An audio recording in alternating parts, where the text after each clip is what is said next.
faut être toujours ivre. Tout est là. C'est l'unique question. Pour ne pas sentir l'horrible fardeau du temps qui brise vos épaules et vous penche vers la terre, il faut vous enivrer sans trêve.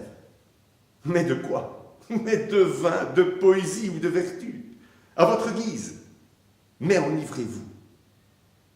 Et si quelquefois, sur les marches d'un palais, dans la solitude morne de votre chambre, sur l'herbe verte d'un fossé, vous vous réveillez l'ivresse déjà diminuée ou disparue, demandez au vent, à la vague, à l'étoile, à l'oiseau, à l'horloge, à tout ce qui fuit, à tout ce qui gémit, à tout ce qui roule, à tout ce qui chante, à tout ce qui parle. Demandez quelle heure il est. Et le vent, la vague, l'étoile, l'oiseau, l'horloge vous répondront.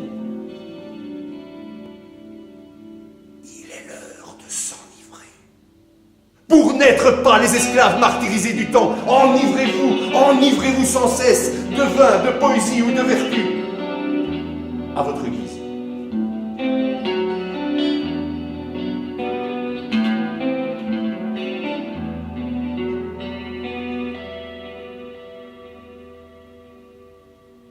On a tous vu un film qui nous a fait aimer le cinéma, on a tous lu un livre qui nous a fait aimer la lecture.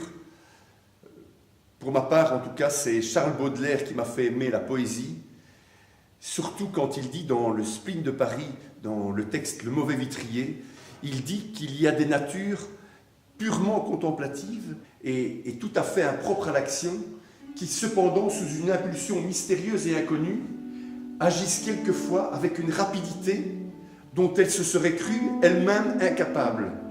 Et moi, personnellement, j'ai été plus d'une fois victime de ces crises et de ces élans qui nous autorisent à croire que des démons malicieux agissent en nous et nous font accomplir à notre insu leur plus absurde volonté. Un matin, je m'étais levé triste, maussade, fatigué d'oisiveté et poussé, me semblait-il, à faire quelque chose de grand, une action d'éclat. Et j'ouvris la fenêtre, hélas.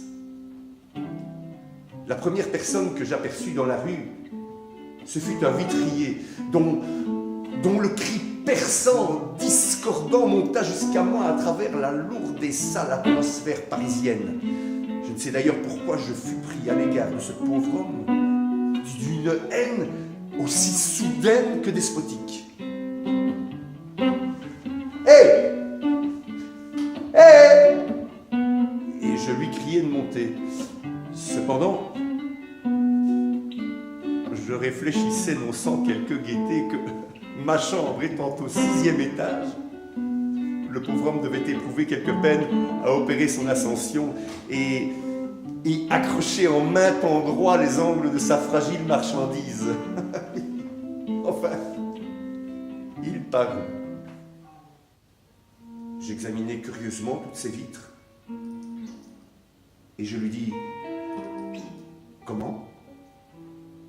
Vous n'avez pas de verre de couleur ? Des verres roses, rouges, bleus ? Des vitres magiques ? Des vitres de paradis ? Impudent que vous êtes, vous osez vous promener dans des quartiers pauvres et vous n'avez pas même de vitres qui fassent voir la vie en beau !» Et je le poussai vivement vers l'escalier où il trébucha en grognant.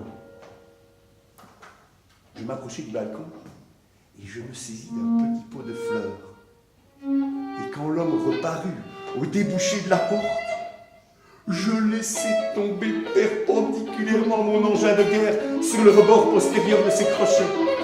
Et le choc le renversant, il acheva de briser toute sa pauvre fortune ambulatoire, qui rendit le bruit éclatant d'un palais de cristal crevé par la foudre. Et ivre de ma folie, je lui criai furieusement « La vie en beau! La vie en beau !»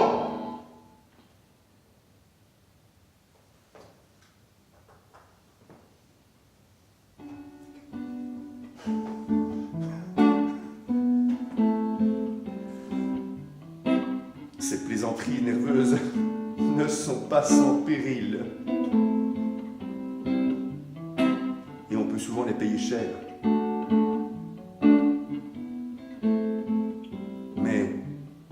qu'importe l'éternité de la damnation, à qui a trouvé en une seconde l'infini de la jouissance.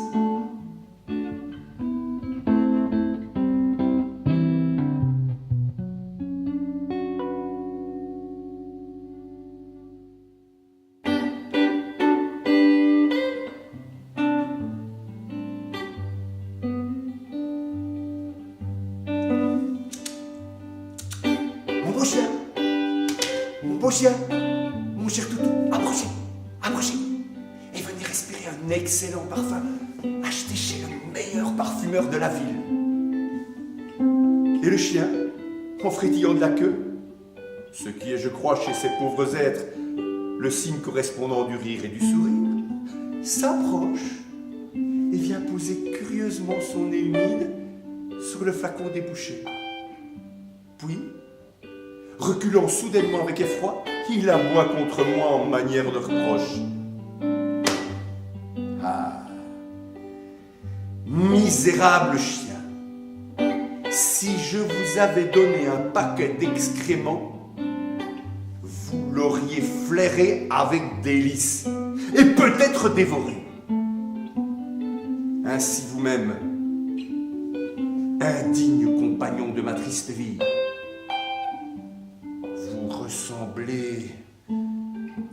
vous ressemblez au public, à qui il ne faut jamais présenter des parfums délicats qui l'exaspèrent, mais des ordures soigneusement choisies.